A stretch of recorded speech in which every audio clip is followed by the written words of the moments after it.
Updated March 15, 2018, 4:51 p.m. Washington. After months of lackluster criticism toward Russia for its interference in the 2016 elections, President Donald Trump said "nyet" to Moscow on Thursday. His Treasury Department announced sanctions against 5 Russian entities and 19 individuals for their roles in destructive cyberattacks and efforts to undermine the election process. Treasury Secretary Steven Mnuchin said the sanctions were designed to address the ongoing nefarious attacks emanating from Russia and to hold Russian government officials and oligarchs accountable for their destabilizing activities by severing their access to the U.S. financial system. Thursday's action freezes any assets the individuals and entities may have in the United States and bars Americans from doing business with them. According to the Treasury Department, destructive Russian cyber actors attacked the U.S. energy sector, water, aviation and critical manufacturing sectors. During a briefing with reporters, a senior national security official stated that these sanctions were in response to a number of cyberattacks, including the 2016 nyet malware attack, which caused billions in damages in the United States, Europe and Asia.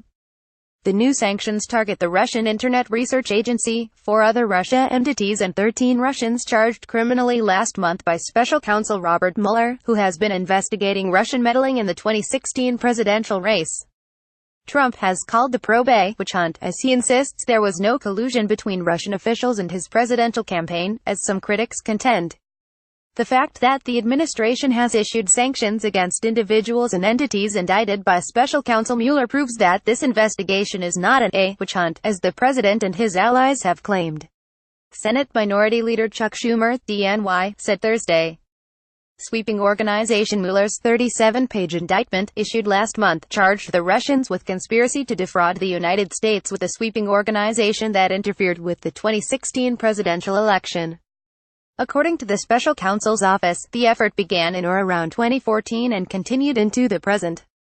In June 2014, 2 Russians, Anna Vladislavovna Bogacheva and Alexandra Yuryevna Krylova, took a trip around the United States that included stops in Nevada and 8 other states. Both women are named in the Mueller indictment and Russian sanctions announcement.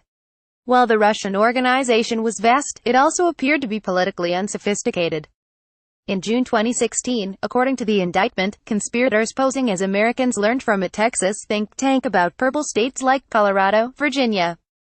Thursday morning, the White House also released a statement that fingered Russia for the poisoning of former Russian agent Sergei Skripal, his daughter Yulia and a British police officer in the United Kingdom.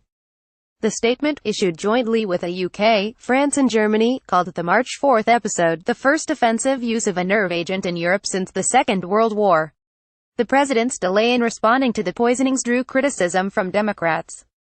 "We are taking days and weeks to react to things that are happening that need immediate, high-level and in some cases presidential words of comfort, words of concern, solidarity and tough talk at a minimum," said Ellen Tauscher, a former Undersecretary of State under President Barack Obama. Tauscher told the Review Journal the time lag makes the United States look like a third-world country. Tougher on Russia asked if he thought Russia was behind the UK attack, Trump answered, "It looks like the Russians were behind it. Something that should never, ever happen. And we are taking it very seriously, as I think are many others." James Carafano, a senior fellow at the Conservative Heritage Foundation and a member of the Trump transition team, argued that Trump has been tougher on Russia than Obama. Obama never did anything about Russian cyber activity until virtually the end of his term. Everything Obama did, Trump has kept in place. Trump armed Ukraine and Georgia, that Obama never did. "I think he's been tougher on Russia than the last regime," said Mark Corallo, a GOP strategist who worked for and quit the Trump legal team. Trump's efforts to supercharge the U.S. energy sector have been hard on Russia's energy-dependent economy, he said. But Rep. Adam Schiff, D-Caliph tweeted, "Treasury will finally punish Russian individuals who, for the most part, were already indicted or subject to sanctions." This from the president, who said he was tougher on Russia than Obama. "These sanctions will send a message to Russia, just not the one we want to send." Asked Thursday if the government considers Russian President Vladimir Putin a friend or foe, White House Press Secretary Sarah Sanders answered, "Russia's going to have to make that determination." Contact Deborah J. Saunders at dsaunders@reviewjournal.com or 202-662-7391. Follow Deborah J. Saunders on Twitter.